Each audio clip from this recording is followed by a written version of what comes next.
Back in February, I gave a TEDx talk at McMaster University. And when I say at McMaster University, what I really mean is I sat at home watching a live stream of my pre-recorded TEDx talk. Yeah, COVID-19 really threw a wrench into things, and I didn't have the glory of walking on stage to a live audience, but I did have the advantage of doing multiple retries in case I screwed up my first recording, which I did. Despite being forced to do the entire conference virtually, it was a lot of fun, and I met a lot of incredible people. But it was also stressful. I wanted my TEDx talk to be the best it could be, and if people didn't like it, then it would be a permanent and public source of embarrassment. I learned a lot from my experience being part of TEDx, and I wanted to make this video to share everything I learned because number one, there's a lot of superficial advice on the internet, and number two, not a lot of people know how to apply for a TEDx talk. In that sense, TEDx is kind of like the CIA. Everyone's heard of it, but how do you get in? There's some weird rules that TEDx speakers need to follow that none of these online gurus tell you about. For example, the TEDx content guidelines list quantum physics as a topic to avoid alongside denial of climate change and the paranormal. Who would have known? So that's why Stephen Hawking disappeared. Now, sharing everything I learned is a vague goal, so really this video can be broken down into two sub-goals. The first goal is to explain the big picture thinking behind giving a TEDx talk. The second goal is to explain how you can apply for a TEDx speaking role. I want to show you the application I went through, and I want to offer advice on how to make yours stand out. Finally, I do apologize for the length of this video. I really wanted to make it thorough and the kind of video I would have appreciated back when I was working on my TEDx talk. If the video is too long, there are always timestamps and there will be a summary at the end.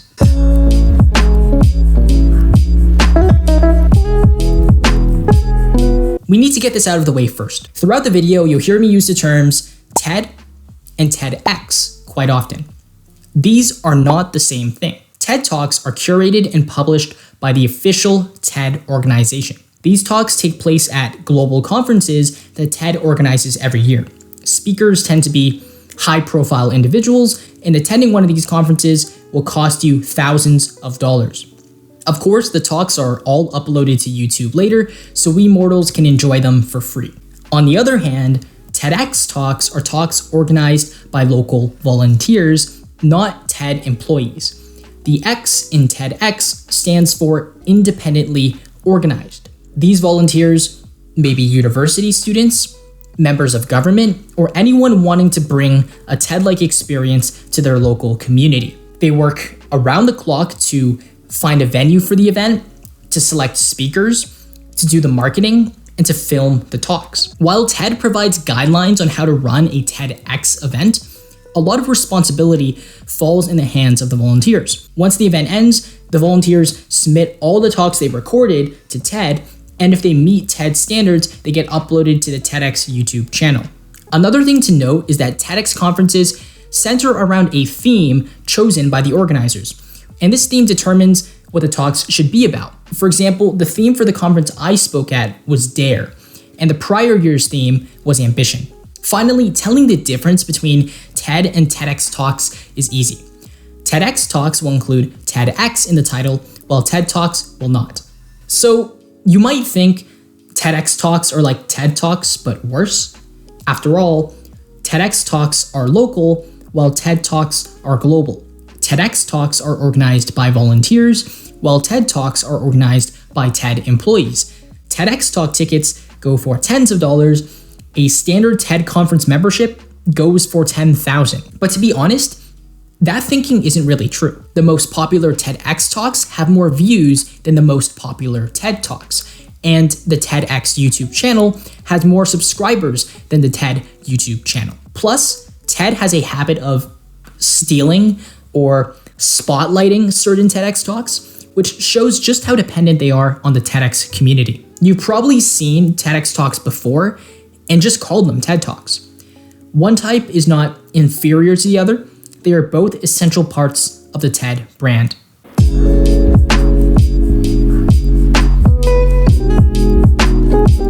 Fundamentally, TED is a nonprofit devoted to ideas worth spreading. It's literally their tagline. Notice that their tagline is not we bring together the world's best public speakers, nor is it we invite famous people to share their success stories. Sure, plenty of TEDx Talks are given by great public speakers.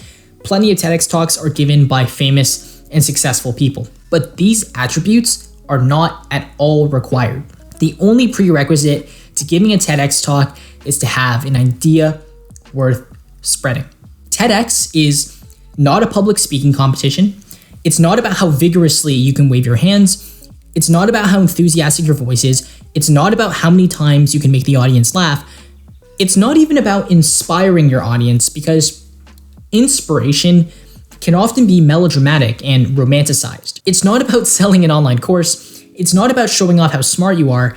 It's not about emotionally manipulating your audience. In fact, Chris Anderson, head of TED, discusses this topic at length in his book, TED Talks, the official TED guide to public speaking. In one example, he tells the story of a man who uses the TED stage as a way of promoting his business and signing up clients. In another example, there's a speaker who spends too much time entertaining the audience instead of delivering a meaningful message. In both cases, the talks were never published online. In many ways, a TEDx talk is the inverse of a political debate. The goal is to be as honest and authentic as possible, and more importantly, you're not trying to shove your idea down your audience's throat. The mission is to spread ideas, to expose them, to make them known, even if they ultimately end up being incorrect. Your goal as a speaker is to present and explain the idea in the clearest terms. Your audience can decide for themselves whether to accept it or reject it.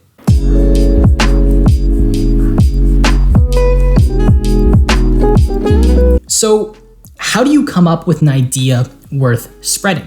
First of all, there should only be one. Don't make your talk a bullet point list. Focus on one key idea. The goal of a TEDx talk is not to give your audience a superficial understanding of a wide range of subjects. It's to give them a deep, even life-changing understanding of one carefully selected idea. Your idea will not be the first you think of, so grab a pen and paper and make a list. You should be able to summarize each idea in one sentence only. Here are some questions to judge if an idea is worth spreading. Is it unique? A TEDx talk should deliver a new perspective on a topic, a new way of seeing things. Remember, TED is a platform for spreading ideas, not explaining old ones. Now, very few ideas are truly unique, but you need to ask yourself whether what you're saying is already widely known about, or whether it's something you can shine a special light on. Here's some examples of bad TEDx talk ideas to show what I mean. Climate change is a pressing issue. The criminal justice system is flawed. Education needs reform. These ideas are bad because we've all heard them before. Most people already know climate change is a problem. Simply stating that these are issues is not good enough because you're not offering anybody anything new. But Peter, there's tons of TEDx talks on climate change, and they all have more views than yours. Well, I'm not saying these topics are prohibited from discussion. If you have a unique story or perspective to share, then it's well worth considering. Let's say there's a speaker who's a single mother who's had firsthand experience with the inequities of the criminal justice system. Then I think there's value in hearing her message. But if you have no firsthand experience and you're treating this like a school report where your teacher assigns you a topic, then you're better off talking about something else. Is it thought-provoking? Does it force your audience to think hard about a topic? Or is it the kind of thing they can listen to passively and nod their head? Does it spark conversation? Is it the kind of thing that people could argue about with different viewpoints? Remember, your goal as a speaker is not necessarily to convince the audience that you're right, but to offer perspective and contribute to the global conversation. Now, I really want to draw your attention to this final question because that's where the title of this section comes from. Is your idea contrarian? Does it challenge conventional wisdom? This notion of the contrarian truth comes from a book called 0 to 1 by Peter Thiel, PayPal co-founder and first investor in Facebook. In the book, he writes, "Whenever I interview someone for a job, I like to ask this question: what important truth do very few people agree with you on?" This question sounds easy because it's straightforward. Actually, it's very hard to answer. It's intellectually difficult because the knowledge that everyone is taught in school is by definition agreed upon. And it's psychologically difficult because anyone trying to answer must say something she knows to be unpopular. Skipping a few lines, Thiel says, a good answer takes the following form. Most people believe in X, but the truth is the opposite of X. Even though Thiel talks about the contrarian truth in relation to startups, it applies to TEDx talks all the same. What's tricky though is that there are a lot of bad contrarian ideas. For example, most people believe that the earth is round, but the truth is that the earth is flat. So what's a good contrarian idea? The one I used in my TEDx talk could be stated as follows. Most people believe that optimism is naive, but the truth is that optimism is reasonable. Here's the contrarian idea Bill Gates shared in his 2015 TED Talk. Most people believe that a virus outbreak is not likely to kill millions in the near future, but the truth is that a virus outbreak is likely to kill millions in the near future.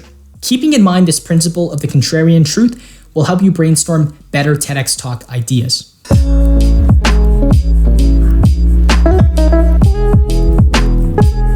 Now that you understand the theory of TEDx Talks, how do you actually apply for one? The first step is to find a TEDx conference near you. Quite simply, I would suggest Googling TEDx space your city, for example, TEDx Toronto. You may also want to try the name of a university like TEDx McMaster U or TEDx U of T. You may be surprised to discover that there's an event near you.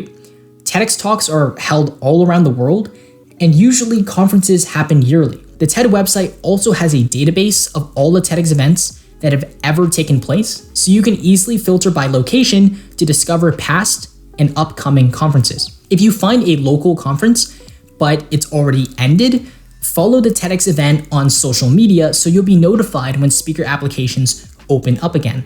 So let's say you've found a TEDx event near you and speaker applications are open. How do you apply? I'll be showing you the application process I went through for TEDx McMaster U. Keep in mind that since TEDx events are independently organized, my application process may not mirror yours, but it should be similar. First things first, if you haven't already, make sure you're on the TEDx event website. If you type in the name of the event on Google, their website should be one of the first search results.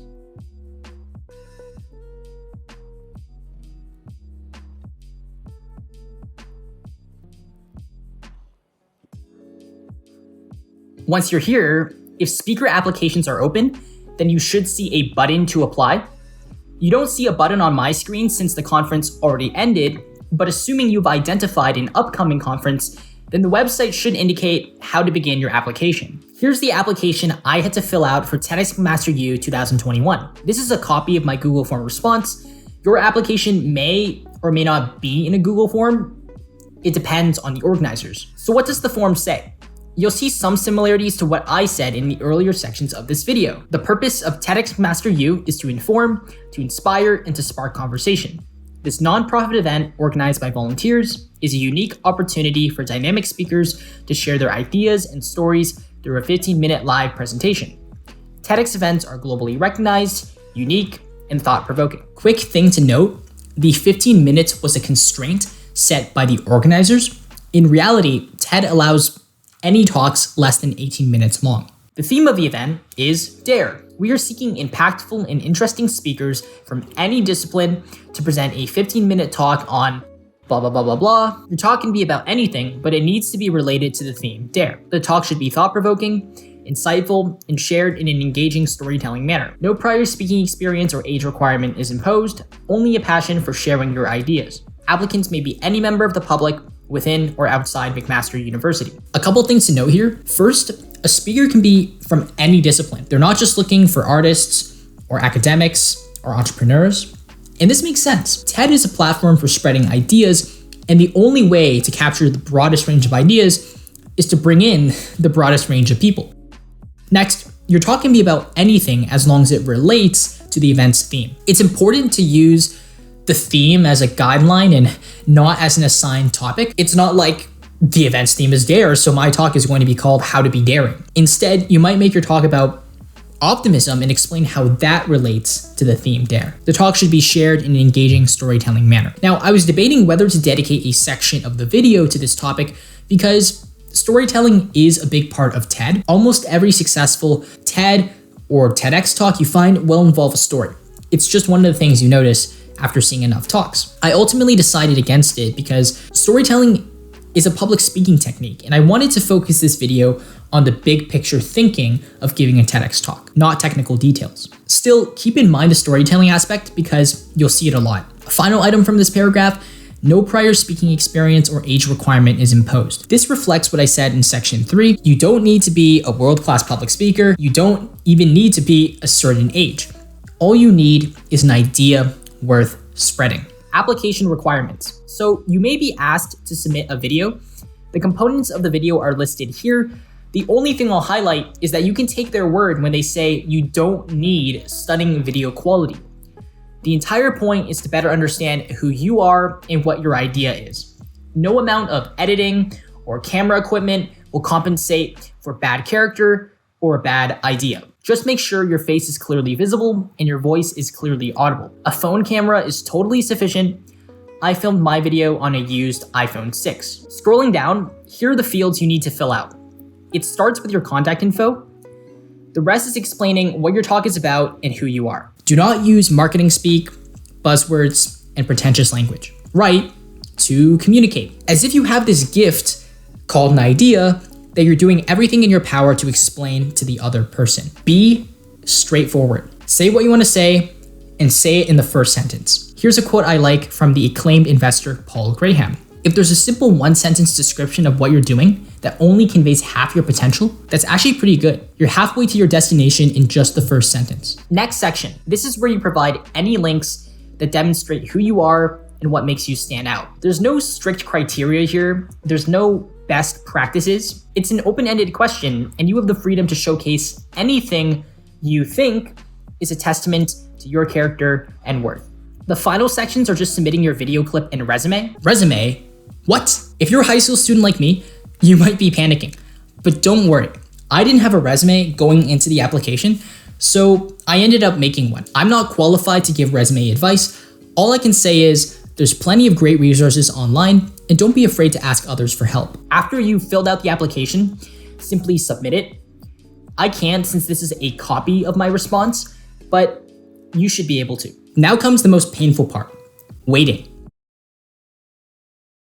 Here's one way you can ease the pain and potentially boost your application status. Remember that the speaker selection process is ultimately in the hands of local volunteers. There's nothing stopping you from getting to know them personally. You could reach out directly, or you could do something more subtle like comment on posts from their TEDx Instagram page. Networking can go a long way, and it may give you an edge over other applicants. If the organizers like your application and think you're a promising candidate, then you will be invited for a video interview, assuming your organizers choose to conduct video interviews. In my case, it was a 15-minute Zoom meeting with 4 members of the organizing team. After the interview is over, send them a thank you email. Soon enough, they'll follow up on whether you got accepted for the speaking position.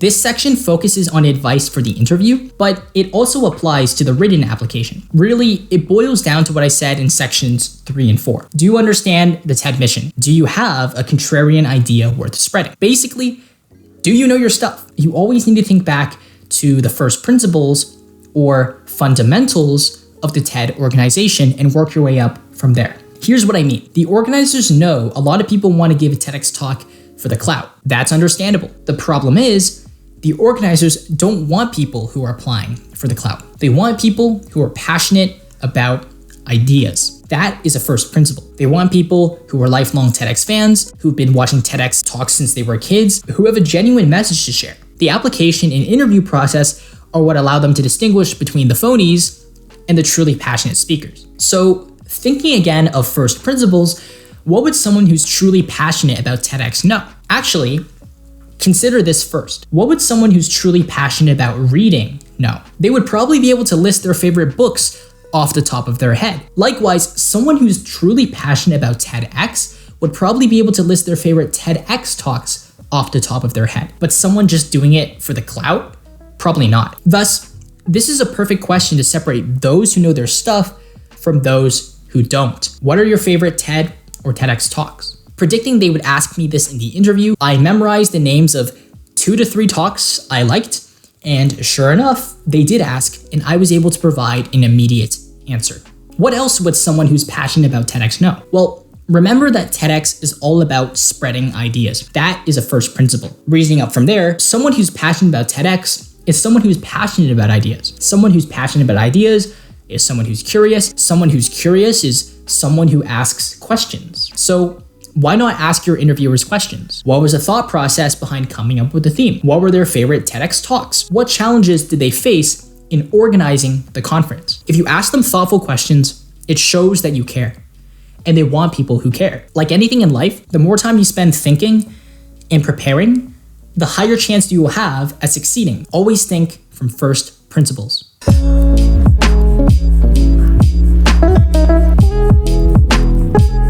Let's talk about rejection. Maybe you're at the point where you've followed all my advice and you're anxiously awaiting your results, or maybe you just received a rejection email, or maybe you're hesitating on whether to apply in the first place. Maybe you've shared your goal to become a TEDx speaker with friends and family, and maybe they haven't been as encouraging as you would have hoped. I actually got rejected the first time I applied for a TEDx talk. The application process was the same, but the year was 2019 and the theme and organizing team were different. Long story short, it was my fault. My application was bad. I wrote it last minute. I didn't put a lot of thought into it. My resume was garbage. At the time though, I thought I had a good chance of getting in since I was a high school student and I was stupidly betting that my age alone would be an impressive factor. I didn't even get an interview. I was straight up rejected. I remember thinking that I would never get an opportunity like this again, that I'd blown my one chance, that I would never end up being a TEDx speaker. It turns out, like I said before, that TEDx events often happen yearly, so I had many more opportunities to apply. But at the time, I thought I blew my only chance, and it was soul crushing. Hopefully by sharing my story of rejection and only getting in the second time, you'll find the courage to apply or reapply, even if you have doubts. So what do you do when others don't support your goal to give a TEDx talk? Here's my story. I got into several big arguments with my parents on whether to apply. I really wanted to, but my parents didn't understand why I was so hyped about it and just saw it as a waste of time. I remember telling my dad about applications opening up, and he said, "Peter, this is not important. Just focus on school." Now, my parents weren't trying to make me miserable or crush my dreams. They just had no context for what a TEDx talk was. So that was the predicament we were in, and I kept trying to articulate why I was so gripped by this opportunity. At one point, tears were flowing down my face, and my mom joined my side because she saw how upset I was, even though she still had doubts about TEDx. Anyway, I ended up applying, and eventually both my parents turned around and became convinced that a TEDx talk was worth doing. In fact, it was my dad who drove me all the way to Toronto to film my talk. So I hope sharing this little struggle from my personal life gives you a little comfort. The moral is, if you really want to give a TEDx talk, then go for it. It's your vision. Don't let others take it away from you.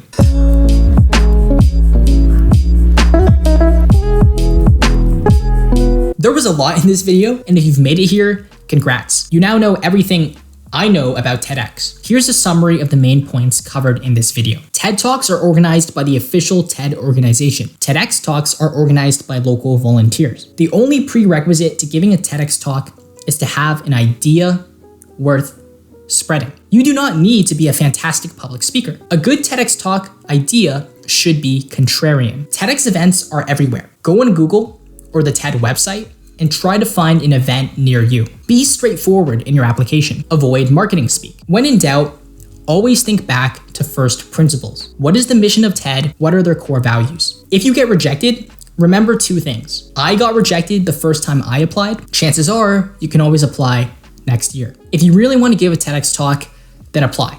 The best feeling in the world is to prove the skeptics wrong. Here are my final thoughts before ending the video. First, watch other TED and TEDx talks. You'll start to notice patterns that you can incorporate in your own presentation. Next, I put a ton of links in the description, and I highly recommend you check them out. It includes things like a PDF covering everything I said in the video, talks I found helpful when making my own, a link to my written application, and documents from TED you may not know about. Last thing, have fun, and don't be afraid to give feedback to the organizers on how to make the conference better. It's your TEDx talk that's going to be published online, and so if you notice anything off about the video, let your organizers know and see if they can fix it. Thank you guys for watching this video.